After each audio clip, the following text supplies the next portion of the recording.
A lot of back-to-school shopping's been happening over the last couple of weeks. Robin, Liz in the morning. It's his radio. Yeah, Titus was out with his mom just recently with back-to-school shopping, but there's one thing about Titus. He's in the third grade, and he says, and I quote, "I'm the only third grader in the whole world that can't tie his shoes." Oh, Titus. Yeah, so they get the Velcro stuff or something that he can just slip on really easily, since they make shoes that look like they're tied, but they've got the little covering of the zip, or what it was, not Velcro, on the top.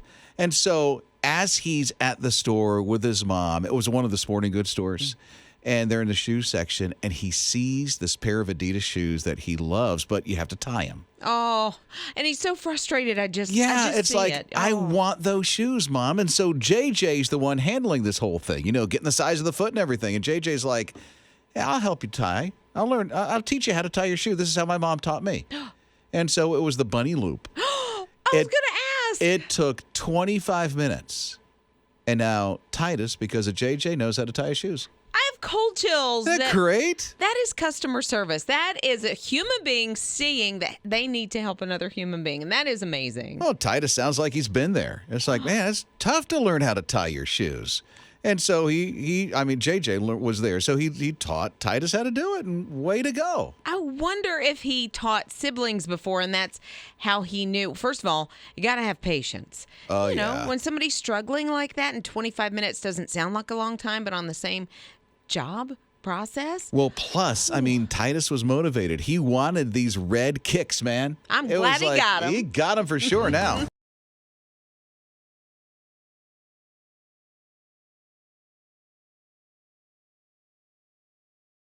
What's that thing that helped turn your day around that somebody did for you that when you see it still done today, it still turns your day around? 800-447-7234. Like in this one nursing home, it happens to be babies. Well, of course, babies can turn a day around. Nursing home in Japan, they have hired moms and babies to come into the nursing home because they've seen that when families visit and they have little kids or they have babies, that the residents there, the elderly people, are just like, smiles break out, their eyes light up, and it does so much for their mood and their psyche that they're like, we need to hire some babies to come in here. And they did. They literally had an ad out that said flexible hours, baby formula, diapers, cups of tea, in-house cafe accompanying mothers. Yeah, they want the moms to join them. Right?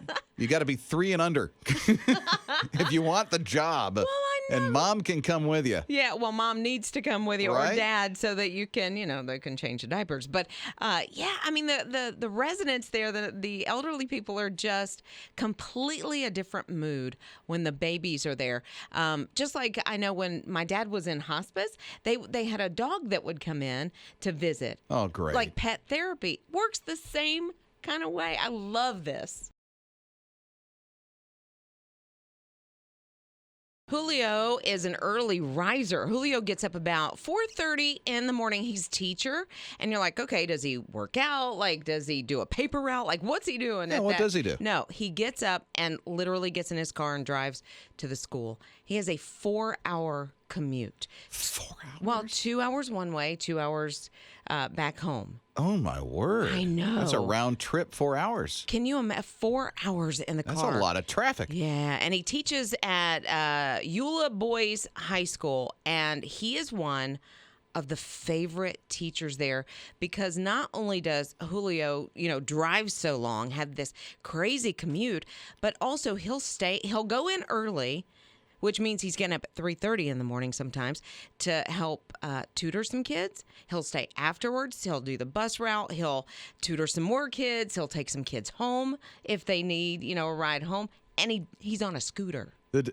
He does a scooter. He's on a scooter sometimes. That's why it takes him so long. He's on a scooter sometimes. Sometimes he takes the bus.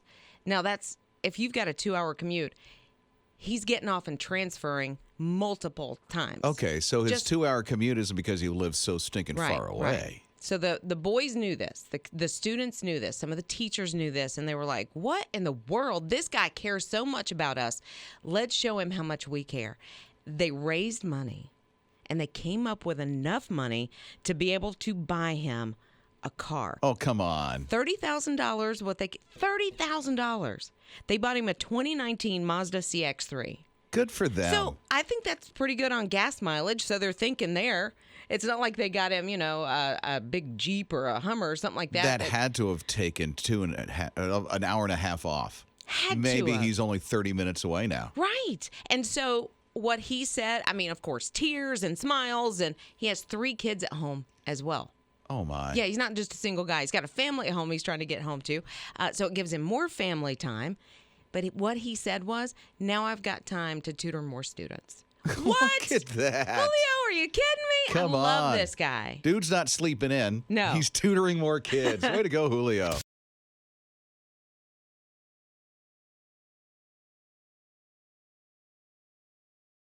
Okay, the icebreaker.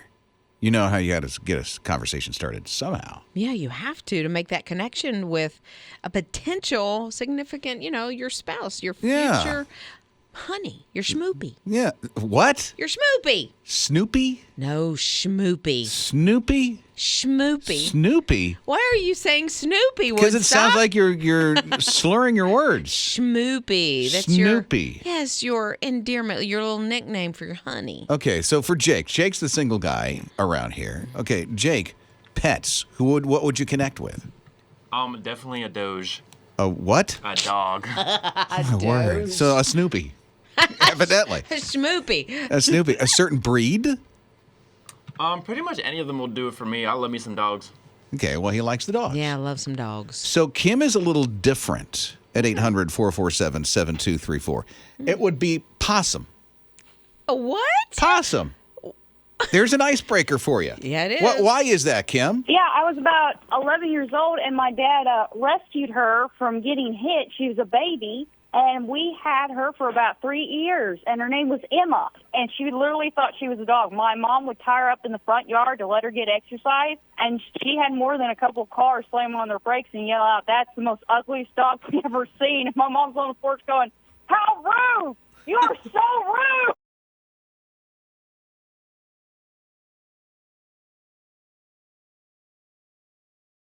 It's Rob and Liz in the morning, his radio. Merry Christmas. I love conversation starters. I just saw this thing that said, if someone is single and you are looking to meet someone, take your dog, take your cat, take your parakeet to the park. Like wherever. What?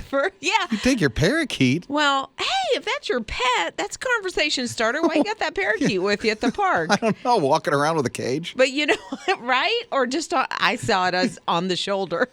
No. Like a little parrot. That would be a big parrot. It would. A little parakeet in a cage. But This listen. yellow thing. See what it just did there? Yeah, I think it would propel some people. It's like, wow. Oh, I don't. Now there may be people Put that it think in the wagon. Walk down the park. There you go. a collar, a little teeny tiny leash. Oh, wow.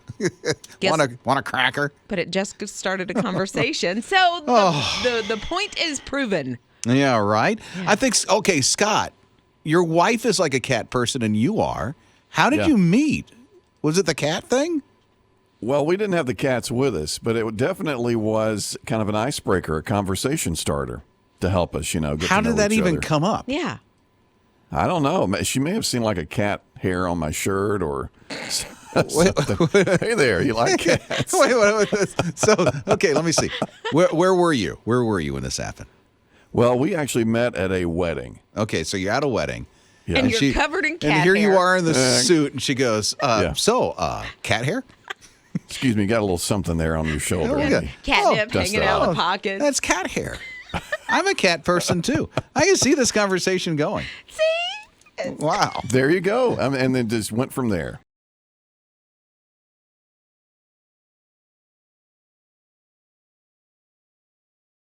I wonder what Beverly thought when she lost her purse. It's Rob and Liz on his radio. Yeah, it was like in the 50s, the 1950s. She lost it at the school that she went to. Well, now that school's a community center, and they've been doing renovation, and they found Beverly's purse. Yeah, and it had so many things in it. It was like a time capsule. It kind of was. It Yeah. had pictures, and it had notes, and it had pencils, and, of course, a little money, some change, Yeah. some things like that. They didn't spend it. No, they didn't. They were And- thinking of going to 7-Eleven, getting getting a Slurpee. Slurpee. Yeah, didn't work out for him. No, but it's been at this school since the 1950s. Now, Beverly has passed on, but her daughter has been in contact with the people that found it.